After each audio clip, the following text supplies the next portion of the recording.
Hi friends, today we are going to start our class number 14 and in this today's class number 14 I would like to teach you future continuous tense. Future continuous tense की मायना है ज़माने मुस्तकबिल जारी, यानी ऐसा काम जो आने वाले वक्त में शुरू होगा और कुछ अरसे के लिए वो जो है जारी रहेगा। तो फ्रेंड्स, मैं पिछली वीडियोस में भी बताता आ रहा हूँ कि जो फ्यूचर टेंस होते हैं वो ख्वाहिशी होते हैं, तमन्ना ही होते हैं। अब ये जो फ्यूचर कंटिन्यूस टेंस है ये जो है हम अपनी फ्यूचर की प्लानिंग बताएंगे। इसमें हम बताएंगे कि हम आने वाले वक्त में जो है वो क्या कर रहे होंगे। तो ये एक हिसाब से तमन्ना ही है, ख्वाहिश ही है कि आने वाले वक्त में हम जो है इस चीज़ की तमन्ना कर रहे हैं, इस चीज़ की ख्वाहिश कर रहे हैं या फ्यूचर अपनी जो है प्लानिंग बता रहे हैं। तो फ्रेंड्स, इस फ्यूचर कंटिन्यूस टेंस के जो हेल्पिंग वर्ब्स हैं वो हैं शैल बी और will be. Shall be and will be are the helping verbs of this future continuous tense. अब शैल बी जो है वो आई और वी के साथ इस्तेमाल होता है। हमारा हेल्पिंग वर्ब शैल बी जो है वो सब्जेक्ट्स आई और वी दोनों के साथ इस्तेमाल होता है। Whenever will be is used with all the rest subjects. अब ऑल द रेस्ट सब्जेक्ट से मुराद है कि आई और वी को छोड़कर बाकी तमाम जो सब्जेक्ट्स हैं हमारे, जिनमें you, they, he, she, it, noun singular, noun plural, जो तमाम सब्जेक्ट्स हैं उनके साथ हम जो है विल बी का इस्तेमाल करेंगे। तो फ्रेंड, जैसे कि हर टेंस के पहचानने की अपनी अपनी निशानियां होती हैं, तो यहाँ पे जो आज हम टेंस पढ़ रहे हैं फ्यूचर कंटिन्यूस टेंस, इसकी भी अपनी पहचानने की निशानियां हैं जो कि कुछ इस तरह हैं: रहा होगा, रही होगी, रहा होगा, रहे होंगे वगैरह। ये वो निशानियां हैं जिनकी मदद से हम पहचान पाएंगे कि ये जुमला जो है वो फ्यूचर कंटिन्यूस टेंस से ताल्लुक रखता है। रहा होगा, रही होगी, रहा होगा और रहे होंगे। तो फ्रेंड्स, अब मैं आपको इस फ्यूचर कंटिन्यूस टेंस का जो है अफर्मेटिव स्टेप सिखाता हूँ। यहाँ पे अफर्मेटिव का जो है मैंने फार्मूला लिखा है, बिल्कुल वही फार्मूला है जो प्रेजेंट कंटिन्यूस और पास्ट कंटिन्यूस टेंसेस के अंदर था। सबसे पहले सब्जेक्ट देना है, उसके बाद हेल्पिंग वर्ब का इस्तेमाल करना है, उसके बाद वी फोर से मुराद है वर्ब की फोर्थ फॉर्म यानी कि आईएनजी वाली फॉर्म इस्तेमाल करनी है और उसके बाद ऑब्जेक्ट। वही फार्मूला जो प्रेजेंट कंटिन्यूस टेंस का था और पास्ट कंटिन्यूस टेंस का था। तो फ्रेंड्स, अफर्मेटिव स्टेप के लिए हमने यहाँ पे 3 सेंटेंसेस लिखे हैं, जिन तीनों को हमने सिर्फ अफर्मेटिव करना है। तो सबसे पहला काम है मैं अमेरिका जा रहा हूँगा।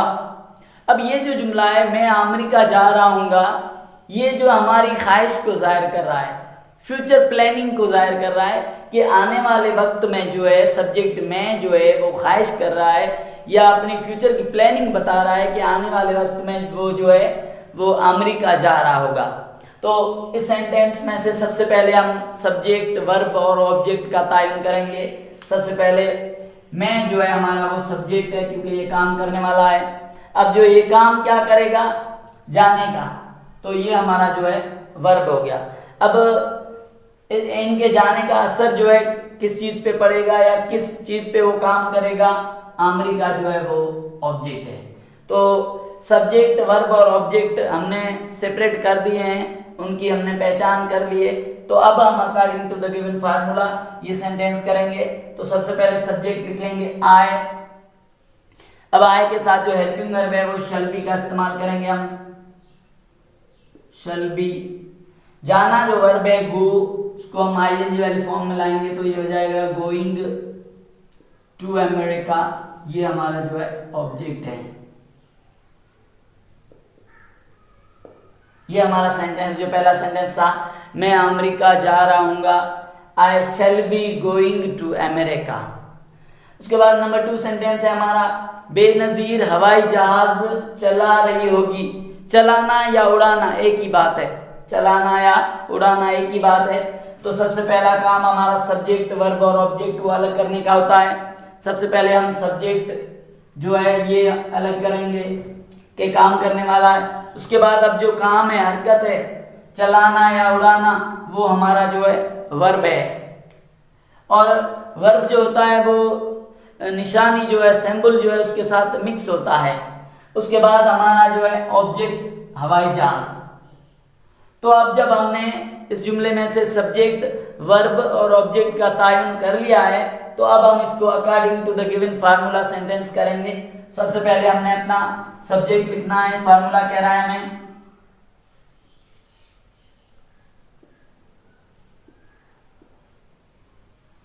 तो क्योंकि हमारा सब्जेक्ट जो है वो नाउन सिंगुलर है, तो इसके अंदर जो है हेल्पिंग वर्ब विल बी का इस्तेमाल होगा। तो हम यहाँ पे हेल्पिंग वर्ब जो है विल बी का इस्तेमाल करेंगे। अब हमारा जो वर्ब है चलाना या उड़ाना, फ्लाई, उसको हमने आईएनजी वाली फॉर्म में लाना है, फ्लाइंग। और उसके बाद हवाई जहाज जो है हमारा वो एरोप्लेन,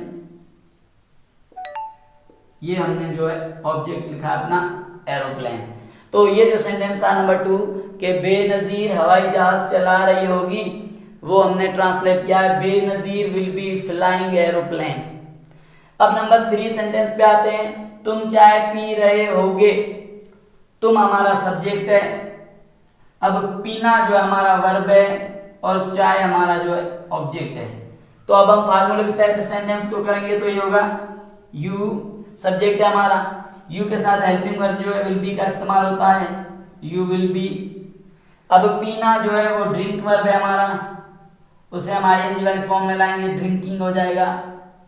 और उसके बाद हमारा ऑब्जेक्ट जो है टी मींस चाय। तुम चाय पी रहे होगे, you will be drinking tea.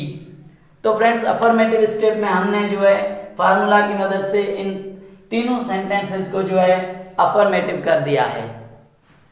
तो फ्रेंड्स अब मैं आपको इस फ्यूचर कंटिन्यूअस टेंस के जो हैं अफर्मेटिव, नेगेटिव, इंट्रोगेटिव और इंट्रोगेटिव नेगेटिव स्टेप्स सिखाता हूँ।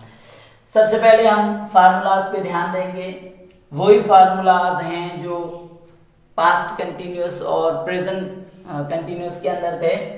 अफर्मेटिव का भी वही है, नेगेटिव का, इंट्रोगेटिव का और इंट्रोगेटिव नेगेटिव का। यानी तमाम जो है सेंटेंसेस के अंदर हम हेल्पिंग वर्ब का भी इस्तेमाल करेंगे और तमाम सेंटेंसेस के अंदर वर्ब की जो है फोर्थ फॉर्म यानी आईएनजी वाली फॉर्म जो है वो इस्तेमाल करेंगे। तो आते हैं हमारे सेंटेंस पे। जो हमारा सेंटेंस है, नैना अपना घर सजा रही होगी। नैना अपना घर सजा रही होगी। सबसे पहला काम हमने इस जुमले में से सब्जेक्ट, वर्ब और ऑब्जेक्ट को अलग अलग करना है। नैना हमारा सब्जेक्ट है जो काम करने वाला। अब सजाना जो है वो वर्ब है, सजाना वर्ब है और अपना घर जो है वो हमारा ऑब्जेक्ट है। तो अब जब हमने सब्जेक्ट, वर्ब और ऑब्जेक्ट का तायुन कर लिया है, तो अब हम according to the given formula ये सेंटेंस करेंगे, तो हमारा सेंटेंस जो है गलत नहीं होगा। सबसे पहले हम सब्जेक्ट लिखेंगे जो हमारा है नैना। नैना एक लड़की का नाम है, नाउन सिंगुलर है, इसके साथ हेल्पिंग वर्ब जो है विल बी का इस्तेमाल होगा, नैना विल बी। अब सजाना जो है वर्ब हमारा है डेकोरेट, डेकोरेटिंग हो जाएगा ये। अपना घर, हर हाउस, अपना घर जो है हर हाउस या हर होम, हर हाउस। तो अब इसी जुमले को हम नेगेटिव करेंगे, तो ये हो जाएगा Naina will not be decorating her house.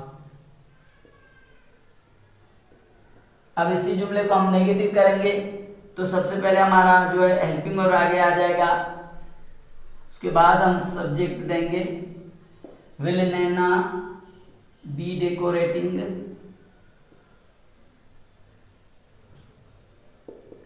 Her house. क्या नैना अपना घर सजा रही होगी। इसी जुमले को इंट्रोगेटिव नेगेटिव करेंगे, तो ये हो जाएगा will Naina not be decorating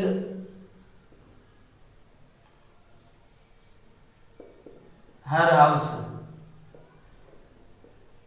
और मार्क ऑफ इंट्रोगेशन। तो फ्रेंड्स अब इन फार्मूलाज की मदद से हमने जो ये सेंटेंस था नैना अपना घर सजा रही होगी को अफर्मेटिव, नेगेटिव, इंट्रोगेटिव और इंट्रोगेटिव नेगेटिव करना सीख लिया है।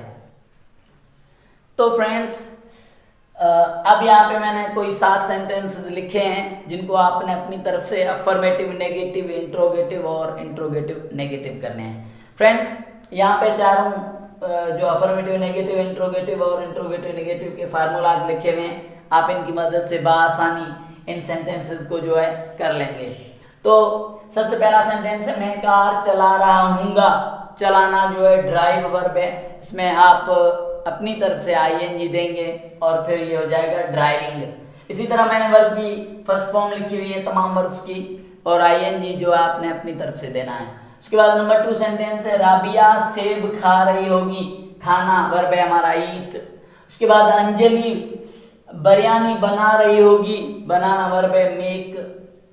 मुस्कान दूध पी रही होगी। ड्रिंक वर्ब मैंने यहाँ पे लिख दिया है। उसके बाद रोहित शर्मा सेंचुरी बना रहा होगा।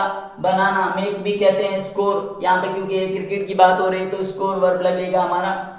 तो नंबर 6 सेंटेंस है, बच्चे गेम खेल रहे होंगे। खेलना जो है प्ले। उसके बाद बारिश बहुत ज्यादा बरस रही होगी। रेन हमारा वर्ब है, बारिश बरसना, और बहुत ज्यादा को जो है हम हेवीली कह सकते हैं। तो ये जो सेंटेंसेस हैं इनको आपने अपनी तरफ से करने हैं। मैं तो कहता हूं कि आप मजीद अपनी तरफ से ऐसे जुमले बनाएं जिनमें सब्जेक्ट का जो है आने वाले वक्त में कोई काम जारी दिखाएं, यानी सब्जेक्ट की कोई प्लानिंग दिखाएं कि सब्जेक्ट जो है आने वाले वक्त में कोई काम जो है जारी रखेगा। तो इसकी अच्छे से मशक कर लें। मैं हर वीडियो में यही पैगाम देता आ रहा हूँ कि practice makes the man perfect. तो ये जो मशक है वही इंसान को काबिल बनाती है। जो हार्ड वर्क होता है, जो हमारी मेहनत होती है, वही हमें काबिल बनाती है।